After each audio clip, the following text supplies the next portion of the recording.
you come over here? Can you come up? Oh. Oh. He's been very sore lately. He's an old dog. And I got him these chews, these joint pain chews, and I'm hoping that he'll start to feel better in a couple days, but yeah, he's having a hard time. Anyway, hello YouTube. Welcome back to my channel. I am wearing a mic that I forgot I owned, but we'll see how this goes. I know that my audio hasn't been the best in the past, so we're gonna do this differently. So pardon the mess. This is a work in progress as I revamp this room from that of a 16-year-old teenage girl to an office space for me. And I wanted to talk today about some things I learned. I've been going through a fast at church. I know a lot of people are doing that right now. And I've not done this before. It's a new type of spiritual journey for me.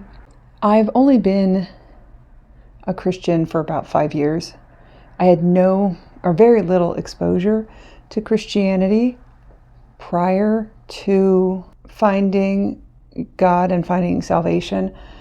I feel like there's a lot I have to learn, and it's not easy to get the information going to church. And honestly, it's hard to even get the information in general, and it's not anyone's fault, because the problem is I don't know what I'm having issues with, so I don't know how to seek out help for those issues. I didn't realize I was having an issue, and I'll explain what I've kind of learned on my own, but it seems like a lot of the stuff that you acquire knowledge in, not factually, but just internally and spiritually, you acquire that through walking with God and not really so much getting it from someone else. Although I guess that's hypocritical because I'm making a video about it now, but I just think it's something that I haven't really thought about on my own until I discovered it. So I wanted to share my thoughts with you in case there's someone else out there that hasn't really walked or thought to walk this path that I'm walking now. So I'm talking specifically about prayer. After becoming a Christian, prayer was something I did not do, which is kind of odd, but I just had a really hard time focusing my thoughts. I had a hard time not letting my mind wander. I really did. Like, I would close my eyes and I'd say, Heavenly Father, and I'd say, thank you for another wonderful day. Thank you for the health of my family. And usually by that point, I don't know what else to say, and my mind kind of wanders off.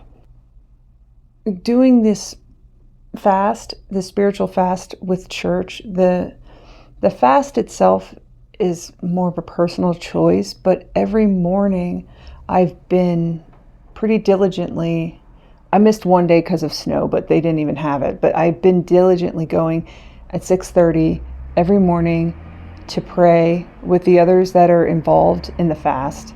And we spend 30 minutes together in worship, and then we spend 30 minutes praying silently on our own. And I had never spent that much time with my own thoughts in my own head and trying to reach out to the Lord. I have been making an effort to pray more regularly. I feel like it was more of a task. I committed to making sure that I prayed every day, so it was more like a checkbox that I had to mark off. And I didn't see that it was giving me much fulfillment, although I do admit that doing that practice made it easier for me to kind of focus my thoughts better and not have my mind wander. But I don't feel like it really enriched my relationship with God. He's a movie star. He doesn't like to look at himself. He has body dysmorphic issues. Anyway, so I have had a bit of an epiphany. The problem that I was facing was mainly with my son. For all of December and half of November, he's been sick. And I don't really know why. He had some sort of respiratory infection. It went into his ears. He was sleeping massive amounts of the day, like 18 hours a day.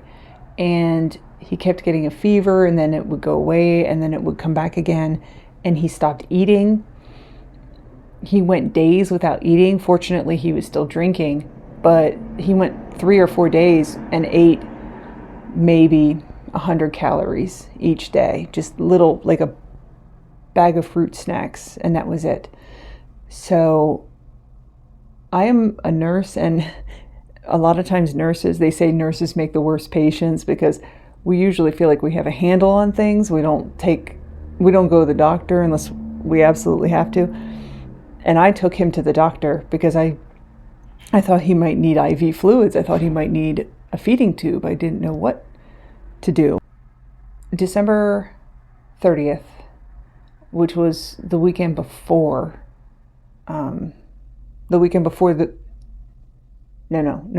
It was January 5th. It was the day before the start of the fast. We had our usual sermon, our usual Sunday service. And at the end of the service, the pastor asked if anybody wanted to come to the altar to pray for anything specifically.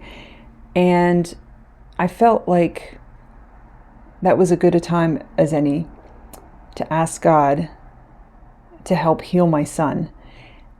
And prior to that, I had not really asked God for anything. I often would say something like, help guide me, or I hope you can continue to work through me. But I never really asked for anything. And I think the reason for that is, I know the reason for that is because I felt like I had enough. I really don't have a difficult situation in life. I get by. I'm certainly in no way affluent, but our house is heated. We have electricity and running water, and we have food in our fridge. So that is about as much as I could ask for. And the Lord has graced me with all of these things, where there are others that don't have any of these things. So I just never felt like I was in the place that I should ask for anything, because I felt like there were other people that needed so much more than I did. I realized that there isn't a limitation to the mercy and grace that God provides to us, that even though there are others that need His presence in their life, they don't exhaust who He is and what He has to offer to the extent that He has nothing left to offer me. And I think the mistake that I make, and that other people probably make too, is that I kind of put Him in this perspective of like the Bruce Almighty movie, where this man has sudden magical abilities that allows him to do things at God's level. But that movie is kind of counterproductive, because even though it gives a visual perspective of what God can do, in a sense, it also humanizes what God can do and puts it in the box of humanity, of time and space. And the Lord lives outside of those things. So to think that there is a limitation to His time in the day, that He only has so much time, only has so much energy, only has so much effort to give, is a mistake. And I realize now that He has enough, more than enough, to give to everyone if they only ask. So I did ask that He help heal my son. And I tell you the truth when I say, the day that I stood in front of the church at the altar and made that prayer, and the pastor called other people to come up and pray with me, and others, it wasn't just me, there was a couple others, thank God, but I'm not one to put myself out there. But yeah, he had called others up, and a couple people came around me, laid their hands on me, and we all just prayed together. And I prayed for Lincoln. And I kid you not, that day when I came home, he got out of bed and for the first time played with his toys. Now, this was January 5th. This was, 2 weeks or so after Christmas? And he hadn't played with any of his toys that he got for Christmas. He didn't even open like half of his gifts because he didn't have the energy to. He just opened a few things, looked at them, and then crawled back in bed. Yeah, he actually got up and played with his toys. And since then, he's had a full recovery.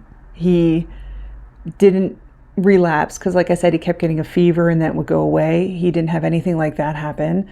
And his appetites come back. He's not had, even when he was eating in November, he was only eating buttered noodles.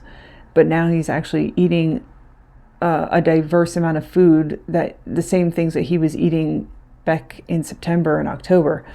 So it was really good to see him back to his old self. But I feel like even beyond that, as the fast started and I was going every morning and I was seeing the Lord work through my son, I started asking him for other things.